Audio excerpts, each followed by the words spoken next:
So NASA has a potential solution to this, which is thermal imaging with satellites. However, there are two main issues with this. Number one being that there's a 3-hour latency between the satellite detecting the image and then NASA actually getting information that they've detected the wildfire, and then there's a 20% inaccuracy when detecting these fires. So our solution is a crowdsourcing-based app that revolutionizes wildfire prevention initiatives through real-time updates via human reports, a higher accuracy by cross-referencing these reports with information from our satellite, and public engagement.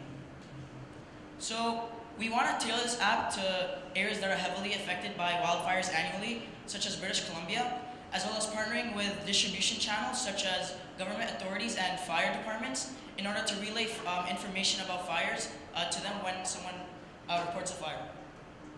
So keeping all this in mind, we want to introduce to you our app, Hydrant, which is an app that minimalizes the latency of satellites, as well as taking advantage of crowdsourcing in order to engage the public in early wildfire detection and prevention.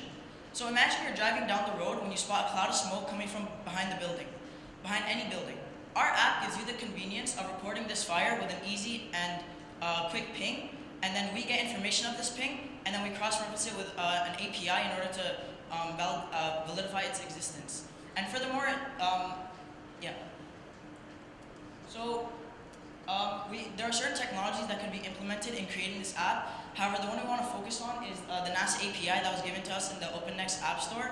And basically what it does is it checks the existence of any wildfire and exactly where it's located by cross-referencing with pings that users submit in our app. Furthermore, it uses the GOES-R satellite, which has a 15-minute latency, which solves one of the previous issues we discussed about, that is the 3-hour latency that therefore we can regularly validify fire reports. So now we're going to give you a quick demo. So upon installation of the app, we request that we can send you notifications about fires near you. All our data handling and transference is done in blockchain, which is very secure and can prevent any form of hacking. So once you press allow, it brings you to our map, and the red marker is your location, and then we have potential fires that other users have marked, which is located in these red markers. And there's fires that we have reported, which have red areas around them, which are danger zones that you should not go to, and green zones, which are areas that are safe to proceed to. So if you want to find out any information about a verified fire, you can press on it. Oh yeah, and then you can also ping fires by just tapping enter on the map, and then you tap to confirm at the bottom. So finding out any information about a fire gives you a listing of certain information such as location, radius, intensity, and then finally we have a profile tab at the bottom which lists information about you, as well as the fact that we donate 50 cents per successful ping to the charity the Salvation Army as to incentivize people to use our app.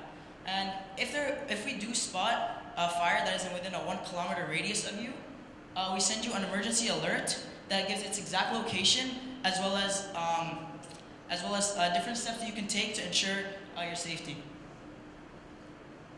Thank you.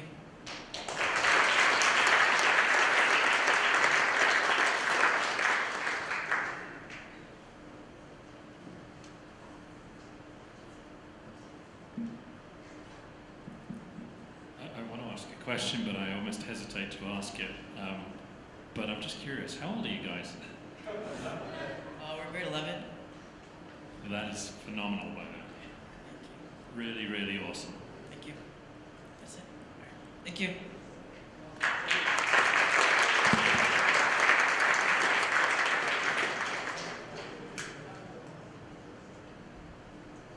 Okay, up now we have Dozer. Dowser or Dozer? Dowser. All right, we have Dowser.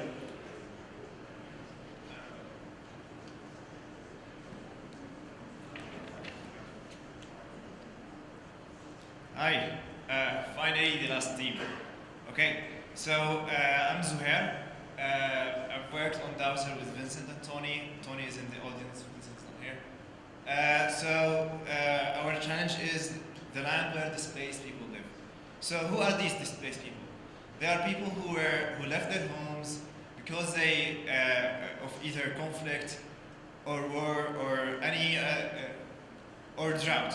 Like these people from Somalia who left their house because they couldn't find water to drink. So what's the solution for this? If you asked someone in the 18th century, they would tell you about a tool called dowsing. A dowsing stick, you use it and it finds you water. So this is our app. Our app is actually a dowsing stick, but on your phone. It helps you find the nearest water source. So for now, our water sources that we find are surface water sources, but in the future we will also add clean water and groundwater. So how our app is built, we have a server somewhere, and then you connect to that via Nginx. We use the data from United States Geological Survey that contains a pretty old data set of all the lakes on Earth. We save that to the Elasticsearch, and we also use Sentinel data to get more recent information about the water sources closer to you.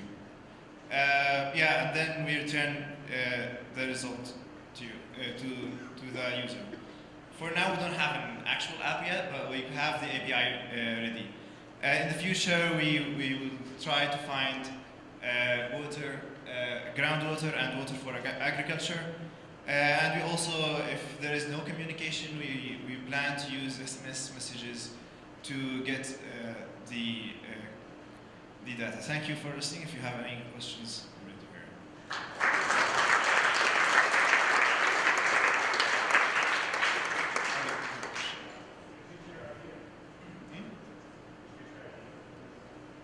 How to give our idea? Sorry? Oh, okay. So the challenge talks about displaced people and like how they how the water resources, how the land changes about them. So like we thought about what else those displaced people need, and then we found out that they might need water, and like we got to our idea. You mentioned that you've got an API, but the app's not ready yet. How far, can you say something about how far you did get? Or how much time you feel like you need to get a first version of the app? Okay, we started working on the basic interface, but we didn't have it ready yet. I think if we had another day, we could have like a very crude prototype of the app. Thank you.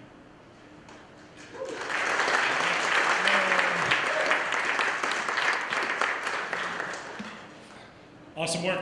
Okay, so we've made it through all the pitches. Congrats. Awesome, good work. All right, here's what we're going to do. Somebody hit me with the time. 4:39. Okay. We're going to take a break. The judges are going to go deliberate right now.